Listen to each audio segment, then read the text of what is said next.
Hello everybody and welcome to our very last daily task chat for All About That Place.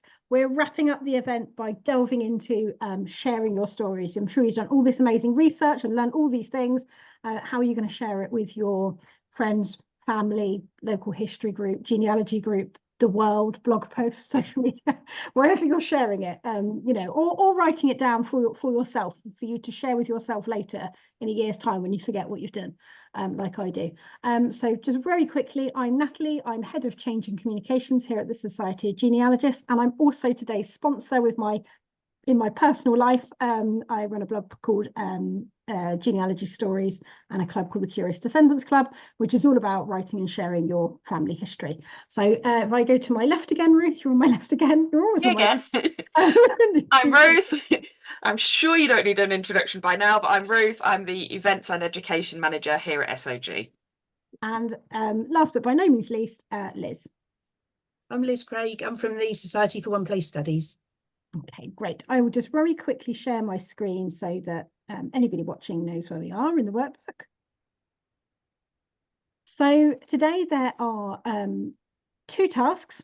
One is for you to go back and have a think about the different talks that you've watched and why you liked them. So aside from what you learnt, what was it? Think of in terms of style or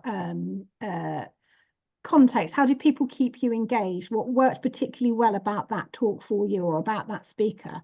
I've given you some space here to note down your thoughts.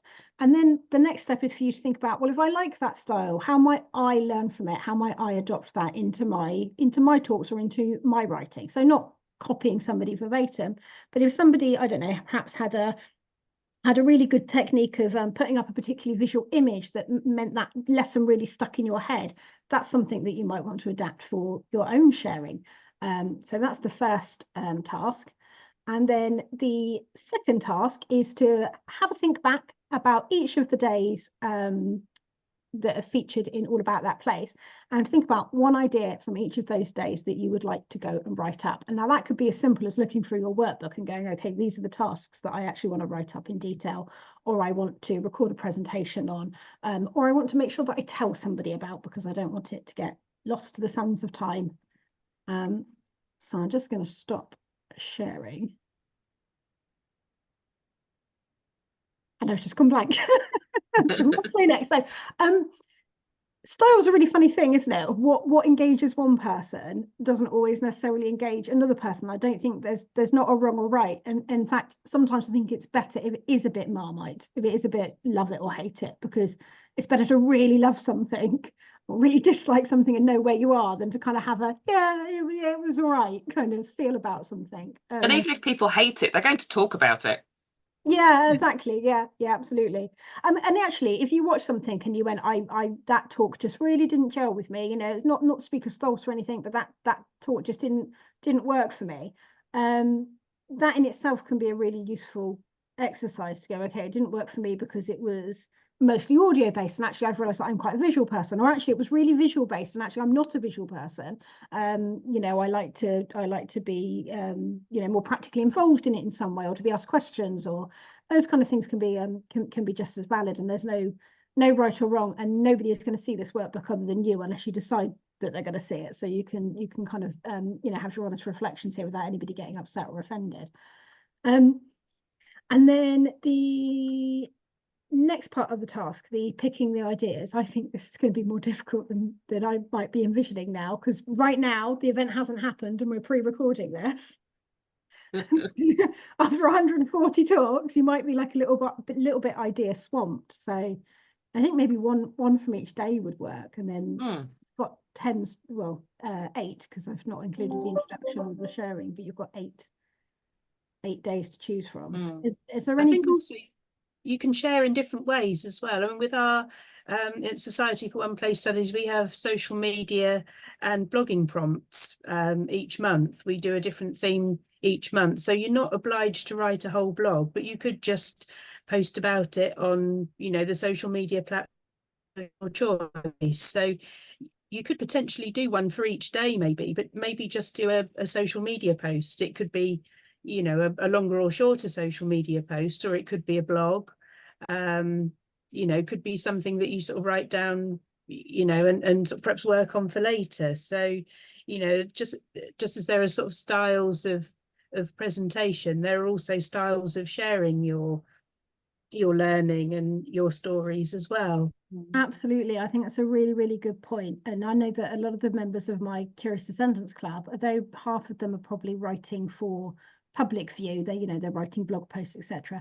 About half of them are also just writing and recording completely for themselves, for their own joy of feeling like they've researched something and then done something with it. And not always just writing either. Some of them have recorded videos, some of them have made their own kind of PowerPoint slides and recorded things in that way. So yeah, you're absolutely right. Sharing could be sharing for yourself in the future, and it could be sharing in lots of different formats. It doesn't even have to be that detailed. I quite like just doing a then and now picture or contrast. You know, just, I think I mentioned previously, my niece had scarlet fever, and then looking at how that affected my grandfather and my great-grandfather. Or another one that's recently cropped up is my other sister took my nephew to Normandy, and they went to Juno Beach, one of the D-Day landing beaches, and they timed it so it was exactly 80 days since my grandfather, who my nephew is named after, landed on that beach. He wasn't sort of the first wave of D-Day, it was afterwards. But Zoe knew that was that day and where Grandpa landed, and that there's a picture of my nephew standing on that beach 80 years on. That's a way of sharing, that it's just a picture, but absolutely, and that's really powerful as well, because it has so much more meaning to it. And one of my favorite blog series is a good friend of mine, Gudrun, has a blog series called Timepieces, which is about looking at different objects, and she just takes one object at a time, and sometimes she's explored it in a very personal way, sometimes she's explored it in a much kind of broader history way. And I think that's always a brilliant way of sharing as well, and certainly something you could do for the All About That Place event. You know, you could have a pill, an antibiotic, bottle of antibiotics could be your object that you're exploring for health and medicine, for example. It could be somebody's war medal for military or war, for leisure and entertainment. It could be a postcard.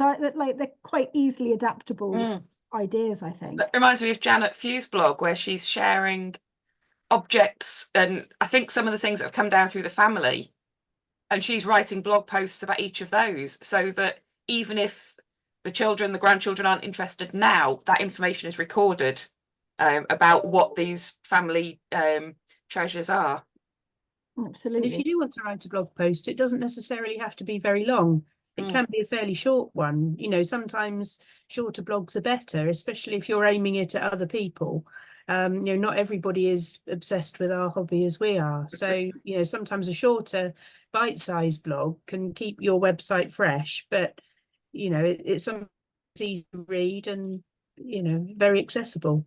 One of my favorite things to read on what was Twitter, now X, is a little thing called flash fiction, and it was the idea of you'd had to convey like a story in like 4 sentences, and they're brilliant. They're really, really clever. But I really like that as a concept as well, that you could do these kind of really micro stories that very much prompt other people to think and to investigate. It doesn't always have to be about you kind of spoon feeding them the information. So. Well, I know that we are running slightly short on time, because we have a guest in the Zoom waiting room who's going to hop on with us for another task talk that we're recording. So we're recording them out of order. So I'm going to wrap that up here. I hope you enjoy the very last day of All About That Place.